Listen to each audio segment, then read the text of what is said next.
Magandang araw Pilipinas, narito na po ang ating latest weather update ngayong Sunday, August 17, 2025. Huwag kalimutang i-like at i-share ang video na ito at pinaka-importante, mag-follow or mag-subscribe sa ating Facebook at YouTube para palagi kayong updated sa lagay ng panahon. Pindutin din ang notification bell para mauna sa mga susunod nating ulat.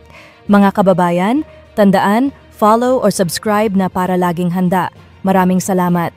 Ayon sa latest update ng PAGASA, sa Central Luzon, Calabarzon, ilang bahagi ng Negros Island Region, Central Visayas at Zamboanga Peninsula, mayroong mga aktibong thunderstorm advisories. Makikita rin ang yellow heavy rainfall warning sa southern part ng Occidental Mindoro at southern Palawan.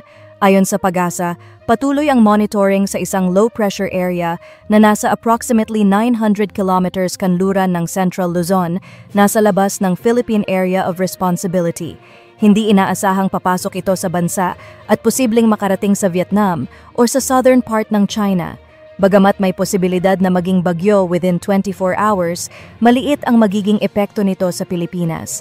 Ang extension o trough ng kaulapan ng low-pressure area ay maaaring magdala ng maulap na kalangitan na may scattered rains and thunderstorms sa kanlurang bahagi ng northern at central Luzon.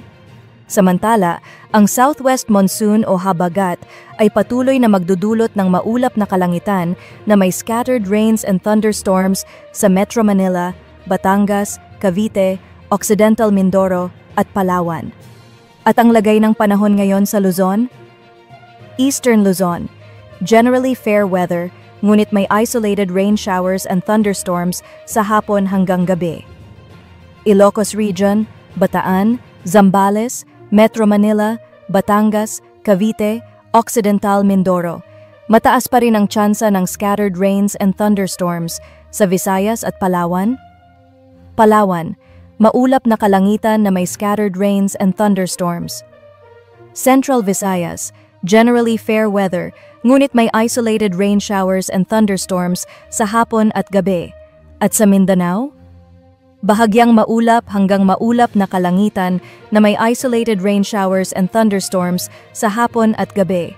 Sa ating sea conditions, wala nang gale warning sa anumang bahagi ng karagatan ng bansa. Moderate ang pag-alon sa western at northern Luzon.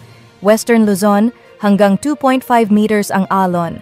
Northern Luzon hanggang 1.8 meters ang alon, delikado pa rin para sa maliliit na sasakyang pandagat. Sa ibang baybayin, slight to moderate ang pag-alon, 0.6 hanggang 1.8 meters.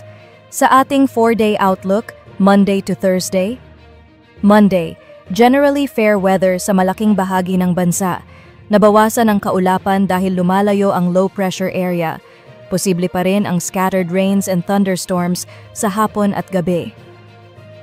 Tuesday hanggang Wednesday, Intertropical Convergence Zone, ITCZ, magdadala ng pag-ulan sa Visayas at Mindanao. Maaraw sa ilang lugar sa Luzon, ngunit may isolated rain showers and thunderstorms sa hapon at gabi. Wednesday hanggang Thursday, ITCZ posibleng makaapekto sa Bicol Region. Visayas at Mindanao makakaranas ng mataas na tsansa ng pag-ulan.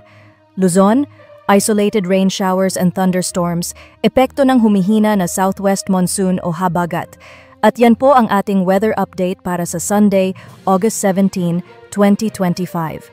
Kung nakatulong ito sa'yo, huwag kalimutang i-like, i-share, at pinaka-importante, mag-follow at mag-subscribe sa ating Facebook at YouTube para lagi kang updated sa lagay ng panahon. I-click din ang notification bell para diretso sa iyo ang bawat susunod nating ulat. Maraming salamat po at ingat sa bawat hakbang ngayong araw.